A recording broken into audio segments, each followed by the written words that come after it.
The West Khasi Hills Police Department joined the nation in observing Police Commemoration Day, honouring the brave police officers who sacrificed their lives in the line of duty. A solemn tribute was held at the Superintendent of Police's head office, attended by senior officials, family members of fallen officers and members of the community. A moment of silence was observed, followed by the laying of flowers in memory of the martyrs. A commemorative parade was also held to honour their sacrifice. Superintendent of Police Bikram D. Marak emphasized the significance of the day.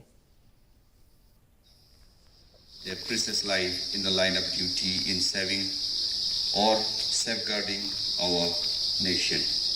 From Andhra Pradesh, Head Constable G. Narendra, Constable Billy Ganesh. From Arunachal Pradesh, Inspector Sochi Don. Cabinet Minister Ampreen Lingdor commended